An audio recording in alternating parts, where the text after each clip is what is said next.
नमस्कार, माझ्या चॅनलमध्ये तुमचं स्वागत आहे। आज आपण बघणार आहे मटर पनीरची रेसिपी। त्यासाठी इथे आपण पनीर घ्यायचं आहे आणि मटर घ्यायचं आहे। गॅसवरती कढई ठेवून त्यामध्ये 4 चिरलेले कांदे हे घालून त्यामध्ये 2 चमचे तेल घालायचं आहे व हे छान परतवून घ्यायचं आहे।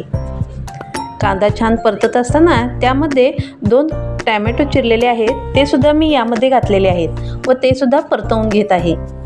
तसेच 8 ते 9 काजूच्या बिया ह्या सुद्धा घातलेल्या आहेत, या सुद्धा यामध्ये छान अशा परतवून घ्यायच्या आहेत।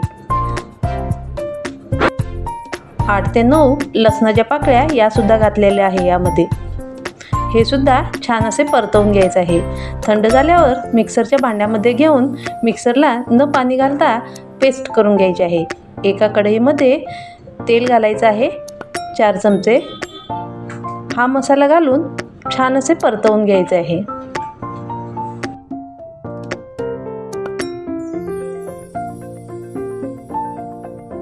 आता यामध्ये छोटा चमचा हळद घालायची आहे, तसेच मसाला चटणी ही सुद्धा घालायची आहे। इथे मी मसाला चटणी 3 चमचे घातलेली आहे व छान असे परतवून घेतले आहे। आता यामध्ये पनीर मसाला हा 1 चमचा घालत आहे व हा सुद्धा छान परतवून घेत आहे। चवीनुसार मीठ घालायचं आहे व पुन्हा एकदा छान मिक्स करून घ्यायचं आहे। आता यामध्ये हिरवे मटार हे घालायचे आहेत व छान असे मिक्स करायचे आहे।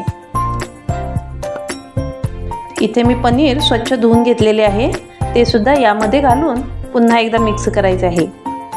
अर्धा ग्लास पाणी यामध्ये घालून छान असे मिक्स करून घ्यायचे आहे। वरून थोडीशी कसुरी मेथी ही चुरून घालायची आहे। झाकून 5 ते 7 मिनिटांसाठी शिजू द्यायचं आहे। तयार आहे मटर पनीर। तर कशी वाटली आजची रेसिपी जरूर कळवा। आपण भेटू अशाच एका नवीन व्हिडिओ सोबत, तोपर्यंत धन्यवाद।